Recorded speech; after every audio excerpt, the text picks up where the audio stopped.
Bom dia, boa tarde, boa noite. Meu nome é Ana Paula.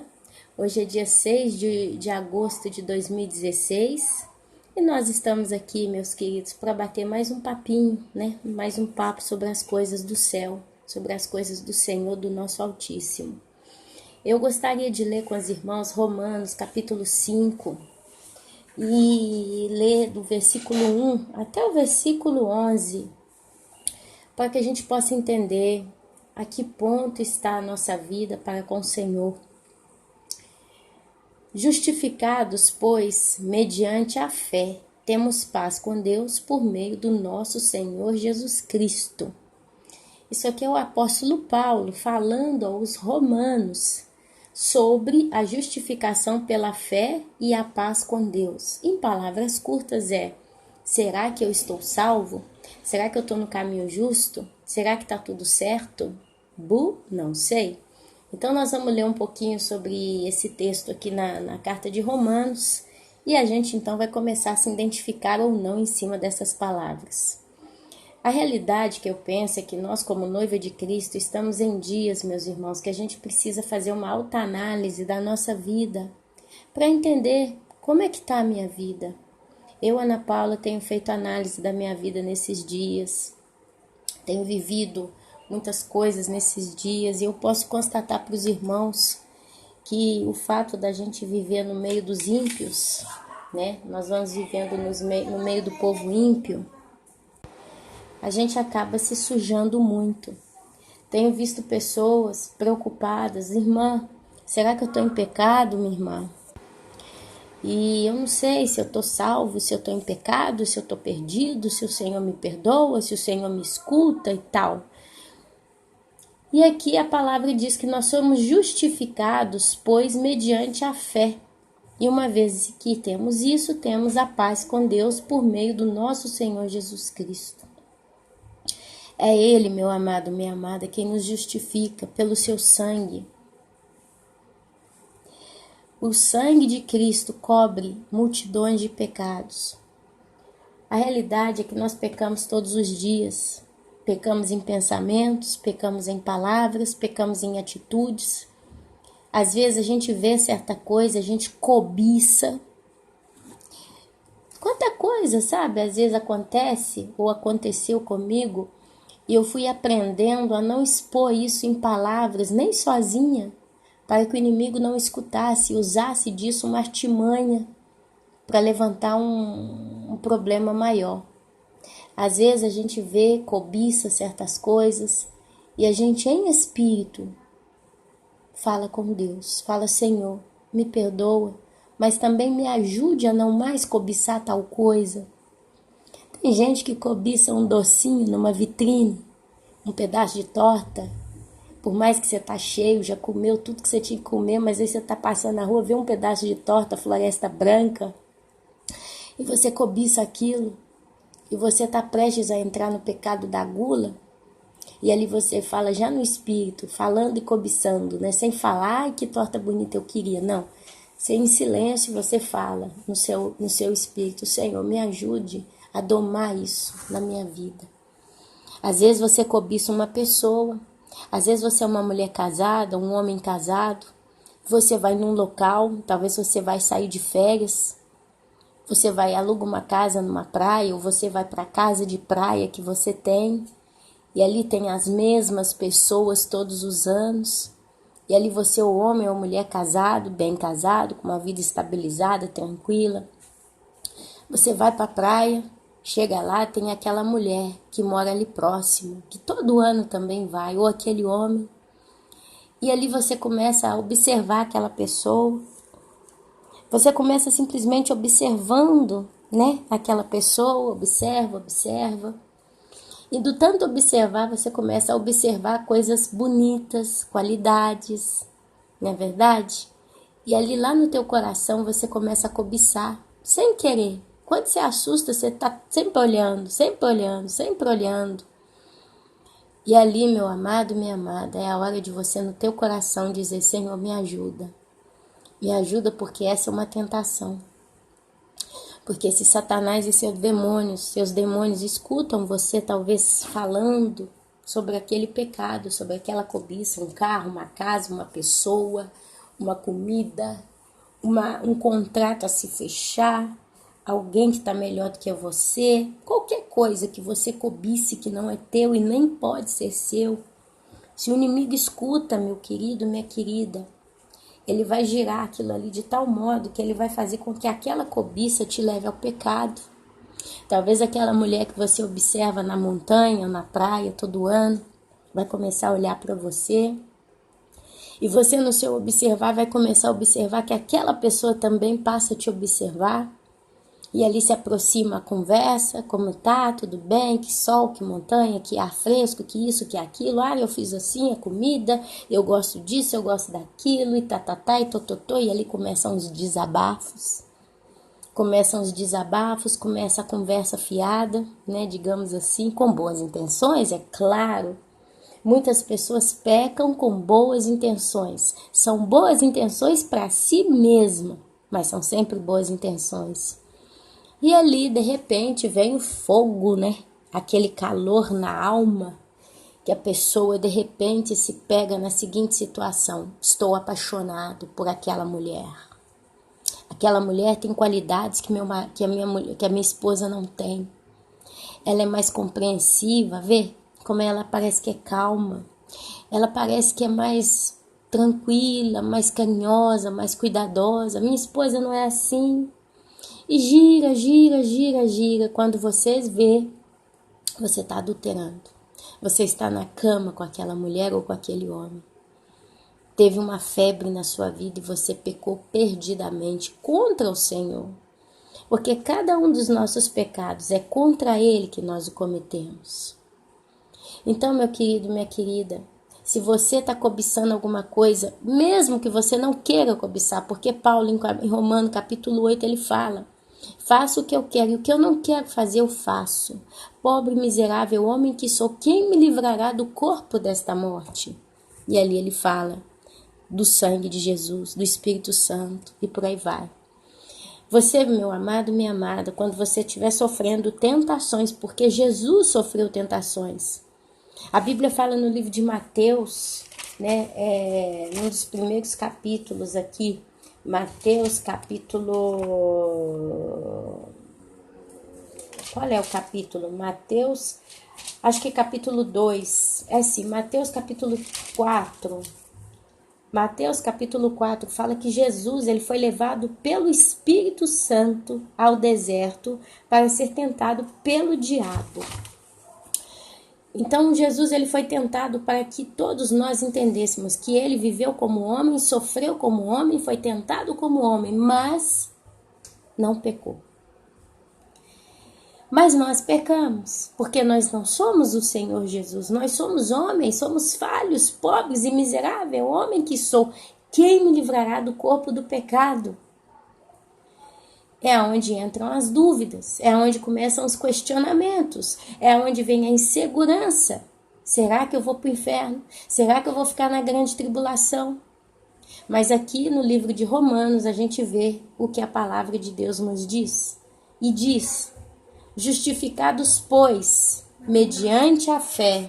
Desculpa, irmãos, toda hora alguma coisa me interrompe, mas vamos lá.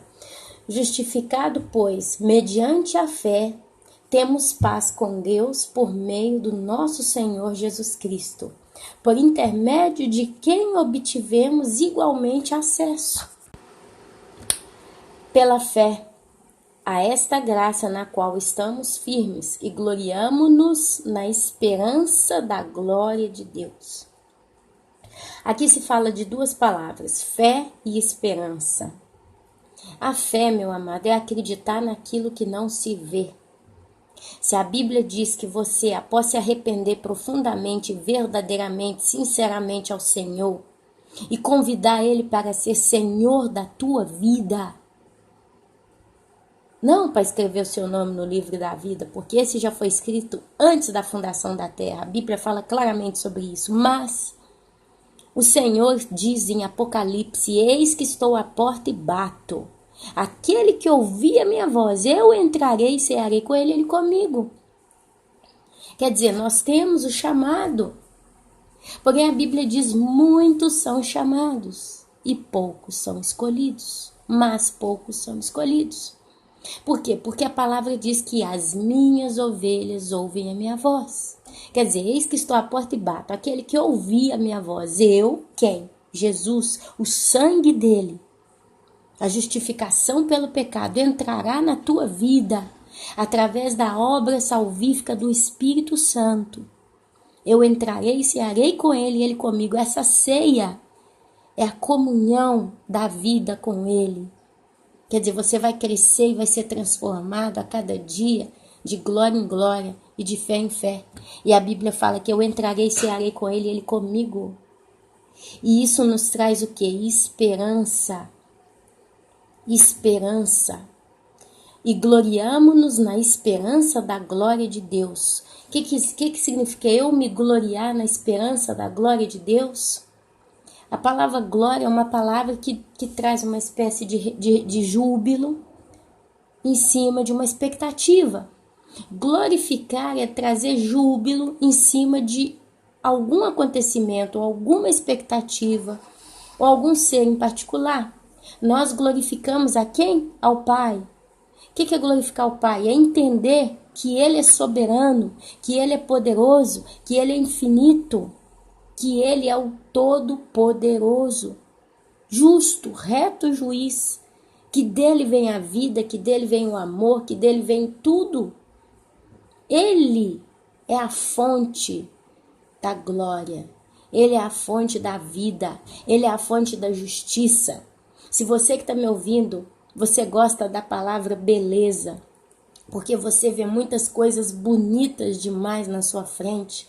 Talvez você que está me ouvindo é um biólogo e você estuda a vida, você estuda os insetos, os animais. Biólogo estuda biologia, biólogo estuda muito sobre vida, né? Células, estuda o desenvolvimento dos seres viventes. E você no seu estudo, no seu trabalho, nas suas experiências, você vai se maravilhando com a glória da criação da vida. E aí você pega uma flor, você vai ver o pólen da flor, cada bolinha, uma do lado da outra, milimetricamente medida e bem colocado. Não existe um pólen grande, um pólen pequeno, um pólen torto, um pólen assim, não. É tudo igual. Parece que a mão do Criador fez uma por uma, com uma pinça. E você vai se maravilhando com esta glória. Aí você vê os beija-flores que voam de um modo... É uma ave fantástica, você vê a inteligência de um cachorro, a inteligência de um golfinho, você vê a beleza dos mares, a cor das águas, aquele azul cristalino, aquele verde turquesa. Você vê o céu, você vê a grandeza de tudo, você vai se maravilhando. Aí você não faz como o ímpio, que atribui a glória de determinada coisa a essa própria coisa, mas como alguém que teme ao Todo-Poderoso. Você entende que toda essa beleza, toda essa fartura, toda essa manifestação de glória vem daquele que o criou. O próprio Criador, inspirador de todas essas coisas, que com a sua boca ele ordenou e tudo isso foi formado, foi criado. Está lá no livro de Gênesis. Você lê lá sobre a criação. Ele disse, ele disse, ele disse. E no seu falar saiu vida. Arrebentou o poder, o rebento da majestade, da glória do Senhor está na sua criação. E a Bíblia fala que toda a criação reflete a glória de Deus. Então, amados, gloriamo-nos na esperança da glória de Deus. É onde a gente começa a ter expectativa, alegria. E esperamos ver o Criador de toda essa glória, a fonte da vida eterna. Ele é a fonte da vida eterna. Ele. E não somente isto, mas também nos gloriamos nas próprias tribulações. Opa, peraí, Ana, eu não estou gloriando na minha tribulação não, Ana. Eu estou passando muito problema, eu estou sofrendo, eu isso, eu aquilo, onde que está essa glória? Eu estou reclamando. Não, Ana, mas Tem aqueles que a ele pertencem, que começam a se gloriar nas próprias tribulações, porque sabem que a tribulação produz perseverança. O que é perseverar, amado? É insistir, é combater. E a perseverança traz experiência, e a experiência traz a esperança. É onde a gente vê que talvez na nossa vida falta algo, você quer alguma coisa na sua vida. E infelizmente você não consegue adquirir tal coisa. Então você persevera na fé. Você acredita que ainda que você está sofrendo tal tribulação, seja ela qual for, você tem um Deus que cuida de você. E os anos vão passando, você vai sofrendo, mas vai perseverando, vai esperando. Esperança vem da palavra esperar. E você vai vendo os acontecimentos, você vai vendo alguns milagres, grandes ou pequenos, acontecendo em todo esse percurso. E você vai entendendo tantas coisas, de repente você começa a crescer demais como pessoa, você vai amadurecendo em cima daquela perseverança, daquela tribulação. E aí você o que faz? Você ganha experiência. Isso vai muito pro exemplo de quem estuda, principalmente quem não gosta de estudar. Então sofre a tribulação do aprendizado. Eu tenho que aprender a matemática, mas eu não gosto de matemática, eu sofro por causa da matemática. Mas se eu não aprender a fazer esses cálculos, eu vou tomar bomba, eu não vou conseguir passar o ano. Eu gosto de todas as matérias, eu estou bem em tudo, mas a matemática não me ajuda. E você então se encontra numa tribulação. Mas é onde você fala, não, eu vou perseverar, porque eu acredito e eu vou esperar que se eu conseguir aprender tanta coisa que não entra na minha cabeça, eu vou passar e vou para o ano próximo, vou passar de ano e vou conseguir um diploma. Então é um sacrifício que eu preciso fazer para eu conseguir a vitória. E ali você então vai perseverando ano após ano, ano após ano. E quanto mais você persevera, você tem a esperança de que vai conseguir o diploma. E tudo isso, no final do contar, produz experiência. É onde você, crescido naquele problema, vai poder aconselhar aquele que está passando por alguma coisa. E vai poder falar, olha, se você perseverar, se você ter esperança, se você lutar e combater o bom combate, você vai conseguir a vitória. Amados, a nossa vitória não é neste mundo. A nossa vitória hoje é no céu. Nós hoje estamos falando da eternidade. É onde a gente começa a enxergar de que vale acumular tesouro na terra, onde a traça e a ferrugem consome. Ajunteis tesouros no céu, onde a traça e a ferrugem não consomem. Ora, a esperança não confunde, porque o amor de Deus é derramado em nosso coração pelo Espírito Santo que nos foi outorgado, dado, consentido. Ora, que coisa linda! A esperança não confunde. Se você tem o teu coração nos caminhos do Senhor, você vive a esperança do Senhor de vê-lo um dia. E uma vez que você tem essa esperança, por mais que você peca, por mais que você erra, minha querida, meu querido, a Bíblia nos diz que a esperança no Senhor não confunde. Porque o que acontece? Você está se dedicando com esse coração inclinado ao Senhor. E o que ele fala? Porque o amor de Deus é derramado em nosso coração pelo Espírito Santo. Quer dizer, o amor de Deus é a consciência que você passa a ter que Deus te ama. E então você tem clareza diante dos seus olhos, você tem consciência de quem você é, de quem é o teu Deus e do quanto esse Deus te ama. Porque a misericórdia dele é o motivo pelo qual ainda nós não fomos consumidos. E ele vai te abençoando com o seu amor. E o Espírito Santo te convence. A Bíblia diz, com amor te atrair. Nós somos atraídos a Deus com o amor dele. É quando ele se revela para você no secreto do seu âmago, da sua alma. E você então entende que ele realmente te ama. E por mais que seu caminho está terrível, você tem ele que te ama. E ele te diz, eu te amo. Mas você diz, eu estou passando tribulação, eu estou sofrendo, eu estou tendo problema. Mas ele continua dizendo, eu te amo assim mesmo. Persevera, espere em mim. E você vai ver o resultado de tudo isso. E o Espírito Santo, nesse processo, te convence do pecado e do juízo. Porque Cristo, quando nós ainda éramos fracos, morreu a seu tempo pelos ímpios. Dificilmente alguém morreria por um justo, pois poderá ser que pelo bom alguém se anime a morrer. Mas Deus, Ele prova o seu próprio amor para conosco pelo fato de ter Cristo morrido por nós, sendo nós ainda pecadores. Olha a consciência que começa a se abrir, a se descortinar diante os olhos do ímpio, daquele que se arrependeu. Ímpio outrora, mas arrependido agora. Logo, muito mais agora, sendo justificados pelo seu sangue, seremos por ele salvos da ira. Ah, seremos por ele salvos da ira. Que é um exemplo da ira de Deus. Eu vou dar um exemplo para os irmãos. Vamos ver se eu consigo aqui. Eu tenho que marcar, tentar. Vá bom, versículo 10. Olha só, eu vou dar um exemplo da ira de Deus para os irmãos. Eu vou tentar encontrar aqui uma das iras.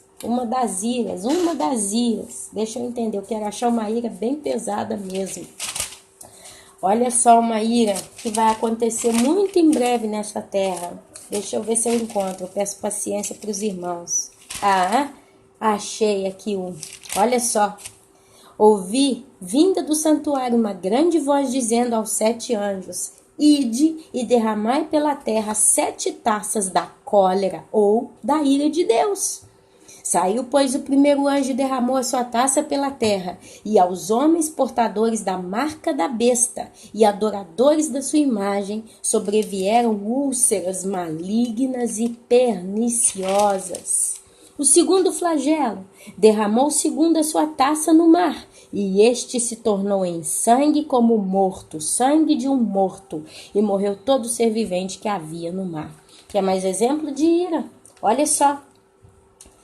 O segundo anjo tocou a trombeta, e como que grande montanha, ardendo em chamas, foi atirada ao mar, cuja terça parte se tornou em sangue, e morreu a terça parte da criação que tinha vida, existente no mar, e foi destruída a terça parte das embarcações, que é um outro exemplo de ira. Eu vou dar para você. Quando ele abriu o 5º selo, vi debaixo... Não, aqui não, peraí. Essa aqui não. Vamos até o terceiro. Quando abriu o terceiro selo, ouvi o terceiro ser vivente dizendo: Vem.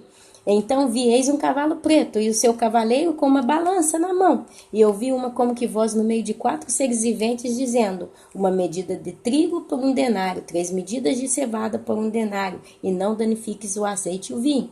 Olha só, quando o cordeiro abriu o 4º selo, ouvi a voz do 4º ser vivente dizendo: Vem. E olhei, e eis um cavalo amarelo, e o seu cavaleiro, sendo este chamado Morte, e o inferno estava seguindo, e foi-lhe dada autoridade sobre a 4ª parte da terra para matar a espada pela fome, com a mortandade por meio de feras da terra.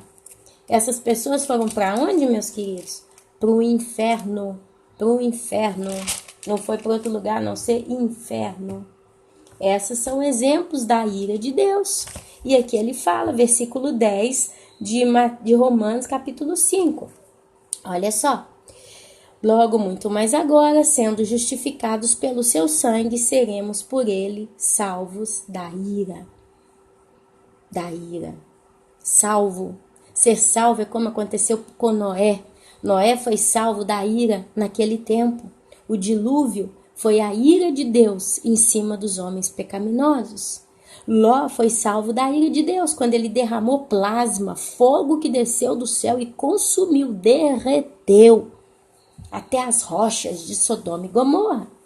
Mas Ló foi retirado da cidade um dia antes por 2 anjos. Porque se nós, quando inimigos, fomos reconciliados com Deus mediante a morte do seu filho, quer dizer, nós ainda, quando inimigos, fomos reconciliados já com Deus antes do arrependimento. Ele já se reconciliou com todo aquele que se arrependesse. Porque quando ele deu Jesus na cruz, ele disse: esse é o meu filho muito amado, e ele vai morrer para tirar os pecados do homem, de todos aqueles que eu der a ele. E todo aquele que ouviu o chamado vai ser justificado pelo sangue. Foi a providência divina para nós. Antes que nós nascêssemos, antes que o mundo fosse fundado, Deus já tinha preparado o seu cordeiro para tirar os pecados do mundo. Olha só, meu querido, quando diz pecados do mundo, fala pecados dos homens, daqueles que vão se arrepender, mas diz também que a própria natureza se fez maldita por causa do pecado do homem. E ela espera como expectativa ser liberta naquele grande dia. E a Bíblia diz que o Senhor fará novos céus e nova terra e todas as coisas se farão novas. E você encontra vários textos falando sobre o cordeiro e o leão que vão comer juntos. A criança de leite vai colocar a mão na cova da cobra e essa não a picará, não fará mal nenhum. E fala que onde tem deserto vai se transformar em oásis e por aí vai. Ele vai refazer todas as coisas, novos céus e nova terra. Porque se nós, quando inimigos, fomos reconciliados com Deus mediante a morte do seu Filho, muito mais, estando já reconciliados, quer dizer, vim para os caminhos do Senhor, seremos salvos pela sua vida, pela vida de Cristo. E não apenas isto, mas também nos gloriamos em Deus por nosso Senhor Jesus Cristo, por um intermédio de quem recebemos agora a reconciliação. Amados, glórias e glórias e glórias sejam dadas ao Senhor pela sua vida, pela minha vida, pela nossa vida. Porque é graças ao sacrifício na cruz que o nosso Pai fez. Hoje nós nos encontramos aqui, salvos, salvos e salvos. Salvos da ira, salvos, meus queridos, daquele dia terrível que está para vir. Olha só. Isaías 13:6 fala: Uivai, pois está perto o dia do Senhor. Vem do Todo-Poderoso como assolação, pelo que todos os braços se tornarão frouxos e o coração de todos os homens se derreterá. Assombrar-se-ão e apoderar-se-ão deles dores e ais, e terão contorções como mulher parturiente. Olharão atônitos uns para os outros, o seu rosto se tornará rosto flamejante. Eis que vem o dia do Senhor, dia cruel, com ira e ardente furor, para converter a terra em assolação e dela destruir os pecadores. Porque as estrelas e constelações dos céus não darão a sua luz. O sol, logo ao nascer, se escurecerá, e a lua não fará resplandecer a sua luz. Castigarei o mundo por causa da sua maldade, e os perversos por causa da sua iniquidade. Farei cessar a arrogância dos atrevidos e abaterei a soberba dos violentos. E aqui continua Isaías, e vai bordoada. Meu querido, minha querida, entrega a tua vida nas mãos do Senhor enquanto é tempo. Nós estamos já em dias maus. Nós estamos já vivendo os dias da tribulação nessa terra. Dias em que a mulher está com dores de parto e essas dores têm se intensificado. Essa mulher está para partorir, está para dar à luz. Ela vai dar à luz a esse varão que vai subir para junto do céu, vai ser arrebatado para o céu. Depois essa mulher vai fugir para o deserto. E o dragão vai perseguir o restante da sua descendência. Apocalipse, capítulo 12. Não queira ser a descendência desta mulher. A mulher na Bíblia significa igreja. A igreja hoje somos nós. E a nossa herança é todo aquele que tem visto através da sua vida um testemunho vivo da glória de Deus. A palavra diz que nós somos o sal da terra, a luz do mundo. Através da nossa vida nós glorificamos o Todo-Poderoso. E todo aquele que te vê, que te observa, ele sabe que você é alguém diferente. Você traz paz na vida de quem passa por você. Esse tem que ser o nosso testemunho. Nós temos que ser as escrituras vivas, como brasas flamejantes, aonde quer que nós viemos a estar. E esses que vêm e ainda hoje têm o coração duro para aceitar o evangelho, de se entregar totalmente, pedir o Senhor para fazer reinado nas suas próprias vidas, essas pessoas um dia vão se arrepender. Eles vão se arrepender profundamente e eles farão parte da herança desta mulher. Eles vão ser protegidos por 3 anos e meio no deserto. O Senhor Deus Pai vai levantar provisão para esse povo. Mas depois disso eles vão ser perseguidos. E eles vão ser levados, ceifados.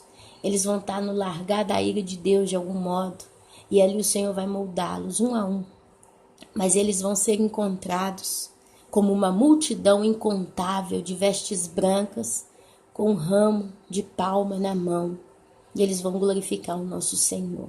E nunca mais haverá lágrima, nunca mais a pele deles vai ser queimada pelo sol. A Bíblia fala que o sol vai se esquentar 7 vezes mais, entre outras tribulações. Não queiramos ser a herança da mulher, mas queiramos ser o filho, o varão arrebatado para o céu. Amém? Meus queridos, que o Senhor possa estar abençoando a vocês com entendimento, com discernimento, que vocês possam ser capacitados a ter entendimento e maturidade nas coisas do Senhor. Buscar em primeiro lugar o reino dos céus e as demais coisas vos serão acrescentadas.